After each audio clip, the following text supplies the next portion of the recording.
Hey there, I'm Han. And I'm Kat and we're BrewsandReviews. Today we are going to be videoing the I Dare You tag, and we got tagged by Game of Tomes. Yes, we did. We'll link the original creator of the video down below, as well as Game of Tomes. If you've not checked them out, then you should, because they're another duo like us and they're great. They've got some really interesting opinions and you should go and check them out. Question 1. What book has been on your shelf the longest? Probably The Weird Stone of Brisingamen by Alan Garner. I have no idea if I pronounced that correctly. Brisingamen?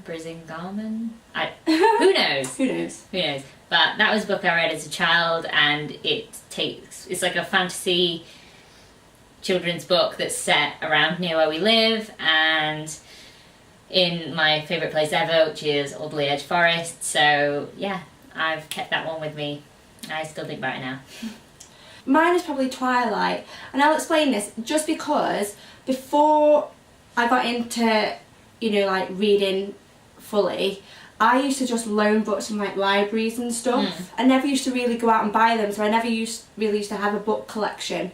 So Twilight was probably my first book collection, and I feel like it stems from there. So, question 2.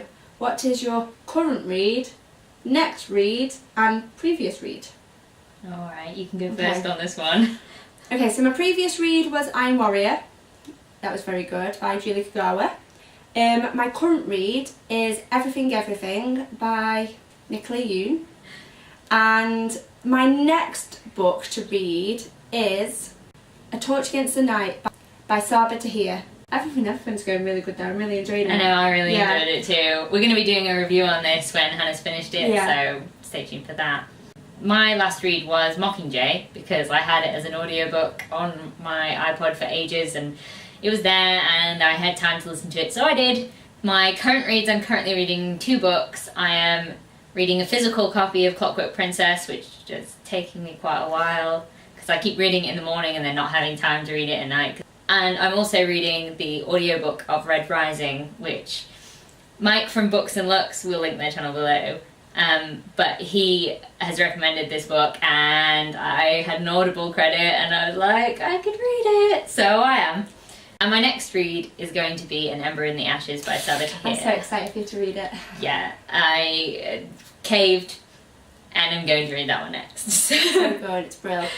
Question 3. What book did everyone like but you hated?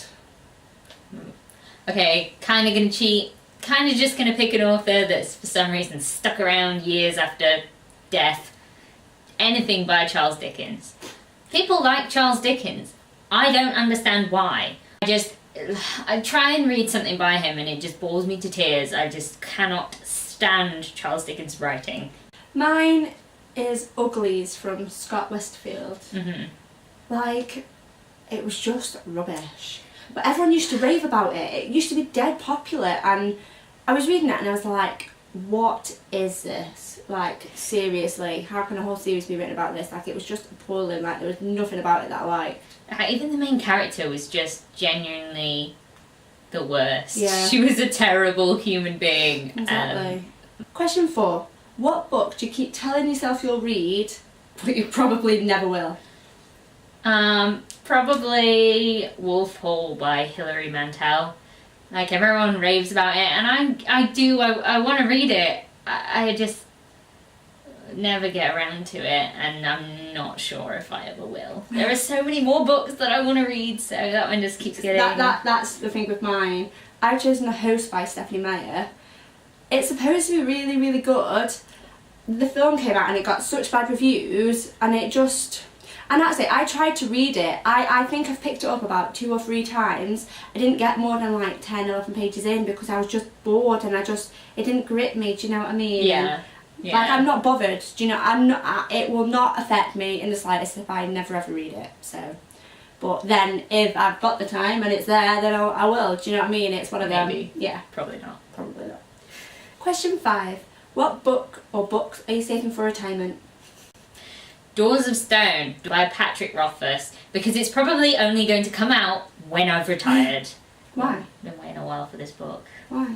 Because it just takes forever to write it. It's the most frustrating thing. It's like a whole Game of Thrones sort of situation. Yeah. I chose Lord of the Rings just because I really, really do want to read them, but To be fair, I don't. I feel like I probably would get into them once I start, but there's something holding me back from reading them. Yeah, I'm not ready to read them yet.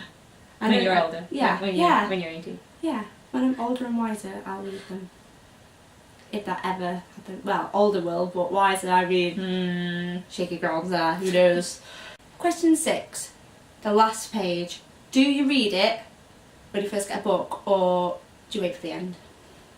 Wait for the end. I'm not some sort of monster. I mean, one time I did accidentally spoil a book for myself because I flicked to the end to see how many pages were in the book so I could see how far off the end I was. It was Catching Fire. That last line kind of called out for me and I was like, and it is the most disappointing thing. See, I used to do it. As a kid growing up, I did used to do it. I know. And it did used to like spoil it for me. So I did stop. I grew out of that trait and I don't do it anymore, and I recommend people not doing it. So yeah, don't do it, guys. Don't do it. Question 7, acknowledgement. Do you find them a waste of paper or interesting? I think it depends on the author. Yeah, I don't think they're ever a waste of paper. No. Because people who deserve to be acknowledged deserve to be acknowledged. Yeah. Whether I read them or not. Yeah, that's the thing, like, they're there regardless, aren't they? You don't have to read it, but I feel like with authors that I am more inclined to read, then I will maybe just take a peek at it. Question 8. Which book character would you switch places with? I really struggled on this one because... To be fair, I did. I've chosen 2 that I can't quite choose between them. Yeah. The problem with this question is that in most of the books that I read, all the characters that you really like go through hell. Like, they do. They always have such an unpleasant time. Obviously, I read a lot of fantasy, and it's like some of the worlds are terrible. Like, why would you want to be put in a world where there's like, say, a plague or an alien apocalypse? You know, anything. It could be anything. Well, you wouldn't want that. So it's difficult. This question. With that in mind, I chose Leslie from the Wicked Lovely series. I mean, there are bits of that I really don't want. But at the same time, she gets to be in the Dark Court and she gets to, and then she gets to live and be independent as well, which I like, because she, it kind of seems like she gets defined by her attachment to them, and then if you read, like, the ebook novellas that were written, she goes off to college and does other things, and I really like that, and I just really, liked her as a character and related to her, so... Yeah. See, it's weird because I actually chose Ashlyn as well as one of mine from the Summer Court from Wicked Lovely. Just because I've always liked to be in the Summer Court. And yeah, I feel like Ashlyn would be a good... If I had to yeah, swap, I can see you in Ashlyn. Yeah. I can see it. But you also chose Hermione Granger. Oh, yeah. Who want to be a witch and do awesome magic spells, and... She is awesome there. Be pretty cool. Question 9. Do you have a book that reminds you of either like a specific place, time or person? Okay, so my graphic novel copy of Legend by David Gemmell, I got that for Christmas one year. It was the first Christmas that my aunt and uncle had moved into their new house, and we were all down there for Christmas, and it was all lovely, and I remember opening it and then just like crying because it's the most pathetic thing ever, but I cried when I opened it because I was like, oh my god, it's the first edition and it's beautiful and I love it. So yeah, it reminds me of that. The Twilight books remind me of a friend because she was so against reading, and like she never could understand how I could just sit there, hours on end, days on end, just reading, like book after book after book. And so I was like, well, try these, because I thought Twilight, they're quite easy to get into, really, aren't they? They're an easy read. Yeah. So I was like, just read them and just see what you think. And ever since then, she started reading and she loved it. And, she loves reading books now, and she's always, choosing new books and asking for recommendations, and which is quite nice. And question 10. A book that you have acquired in an interesting way. I don't really acquire books in interesting ways. I guess in the loft. The magical loft. In here, yeah. Like, it is like some sort of treasure trove of it's like family possessions. The wardrobe for Narnia. Yeah, except you go in and it's like trying to wade through a sea of old nostalgia and stuff. So a lot of my dad's old books are out there, a lot of my mum's old books are out there, things that they've completely forgotten about, and I'm just like, ooh, that looks interesting, I'll have that. So yeah, that's probably the most interesting place I've stumbled upon some good reads. Mine was actually last weekend. We put a video up of our books and boats where we went out on a canal boat, and as we were on the canal boat we came across just like a little bookshelf and it said free books. We were like, oh, why not? Let's have a check out. So we went to check it out, and there was a book called A Curious Case of the Dog in the Night Time. Now, we read it, didn't we, in English for A level, and I found it at first really difficult to get into, but by the end I really enjoyed it. And I said recently, didn't I, that it is a book that I would like to reread, and then lo and behold, it's on the free bookshelf. I was like, boom, sorted. So yeah, I chose A Curious Case of the Dog in the Night Time from the bookshelf and can't wait to read it again. Question 11. Have you ever given a book away to a special person? I have swapped a few books with the person who introduced me to crime fiction. Like, done a little... He's given me some, I've given him some, and, you know, reading each other's crime fiction books. So yeah, that's probably the only person that I've swapped my books with. Other than me. You don't count, you give them back. I know. I haven't really got anyone. Like I said, I didn't really used to buy books. I used to get them from the library or anything, and then by the time I did buy books, I mean, one of my friends tend to read like I do, do you know what I mean? So, yeah, well, apart from you, but like you said, you don't count. Fine. Question 12. Which book has been with you the most places? Probably Harry Potter and the Goblet of Fire. So yeah, mine's Harry Potter too. Like, specifically book 4 though, for me, because I used to be obsessed with that book. I used to carry it around with me, I used to read it at school, like... Oh, that makes me sound really sad, doesn't it? No, because I used to carry around Philosopher's Stone as a child as well. I used to really love that one. Yeah. So I feel like with Harry Potter it's acceptable. But yeah, I've read that book over 30 times because as a child I seemed to not understand that there were other books apart from Harry Potter. So Harry Potter's life. His life is life. Still. Always. Always. Always. Question 13. Was there any required reading that you had to read in high school that was terrible but wasn't actually that bad when you read it 2 years later? Probably not high school because they did make us read a lot of actual garbage. And if I didn't like it, it was garbage. Yeah. In my brain at least. So no, I never went back to any of the high school ones. But for university, in my science fiction class, I started reading a book called The Forever War, and I don't know, there was something about it that just I couldn't get into it and stuff. And then I tried to pick it up again, probably about a year ago, and I was like, actually, this is quite interesting, this is quite good, and yeah, so The Forever War. Well, like I just said previously, I feel like I would choose A Curious Case of the Dog in the Night Time. Because like I said, I didn't like it at the start, but I did like it towards the end, and I do want to read it again, so probably that one. I mean, like, it's a very different book, isn't it? Yeah, exactly. Like, I feel like people either love it or hate it. Yeah. Question 14. Used or brand new books? Both.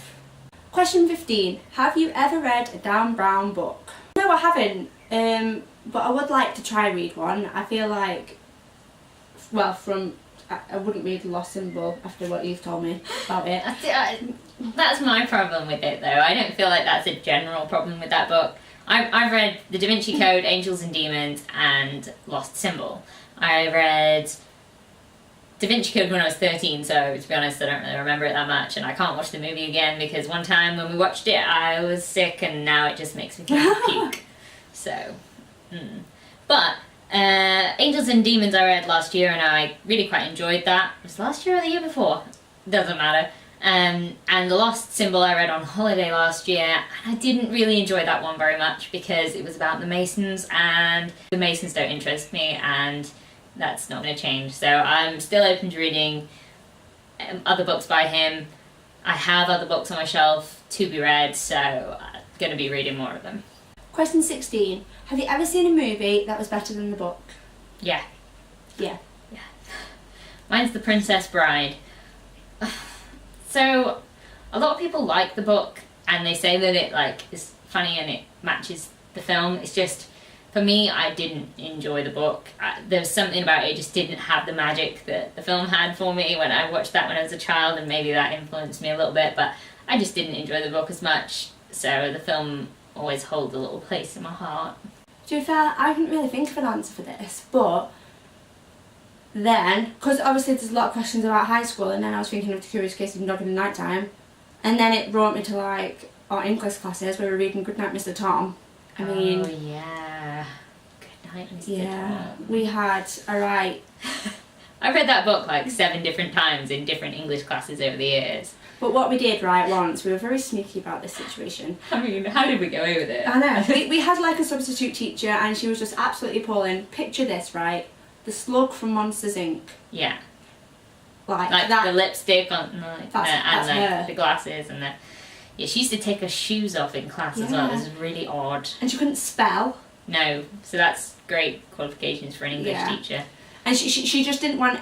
She didn't care. She put questions up on the board and then it. just sat down and completely ignored everyone in the thing. So what we did, because literally the whole lesson was you've got to read the book outside of the lesson time, and then she'll put about 40 questions on a board, and you've just got to write the answers to them. And sit in silence. Yeah, like that was it the whole lesson. So we were like, oh well, can't be arsed with this. So we sort of came up with a situation where, oh, I've got the hand cramps. Oh, my fingers are double jointed. I just can't write. I don't know. Oh no. And I know. I'm a quick writer. Oh, you are. Why don't we pair up together and maybe we can write. I'll write out both of our answers and we can discuss. just work together. Yeah, and we can discuss. Yeah. Because to be fair though, I feel like we were actually the only ones that actually did the work in the lesson, so I don't think she particularly cared what we did. Yeah. But yeah, it worked. Yeah, she let us do it. She let us do it. I think it's probably a testament to how poor of a teacher she was that she was just like willing to believe that, oh, my sore hand. So yeah, I would choose Goodnight Mr. Tom, because I generally do like the film, to be fair, Goodnight Mr. Tom, and I think it's quite beautiful. It does make me cry. Question 17. Have you ever read the book that's made you hungry? I feel like there's not one that makes me hungry, but every time I read Harry Potter and it talks about honeydukes, mate, all I want is sweets. Like, I've got a very sweet tooth as it is, and I don't need any encouragement from a book. Like... Yeah, and like when they have like, when they're in the Great Hall and there's like the feasts and like all the different food, and they're like, I could have that. So that's probably my answer there too. Yeah. Question 18. Whose book advice would you always take? That is without a doubt. Yeah, I mean it's self-explanatory. Yeah, we're doing this channel we wouldn't do this channel for no reason, would we? Yes. Question 19. Is there a book that's outside your normal sort of reading genre that you ended up loving? I'm probably going to say Animal Farm by George Orwell. I don't usually read that sort of thing. I was going to pick it for a piece of coursework that I did at school, and I ended up not picking it, but that's beside the point. Yeah, I really enjoyed it, and I still think about it, and I'm like, yeah, actually, I really liked Animal Farm. And I chose Ready Player One because I really enjoyed it.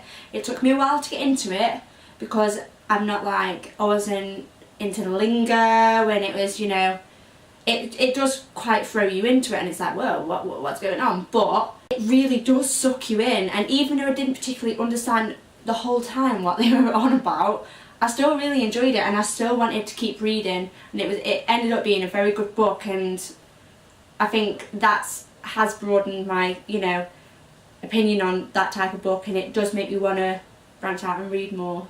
So that is the end of our I Dare You book tag. I still don't get the name. I don't get the name. I don't get why it's I Dare You. What are you daring me to do? Yeah. I mean, there's nothing daring about them questions. Anyway. Yeah. Anyway. We are going to tag, to do this video, Beautiful Pages. And Happy Elephant Books. So we're looking forward to hearing your answers to these questions. Yeah.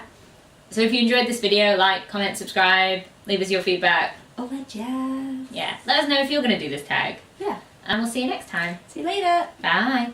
That's when I ended up loving.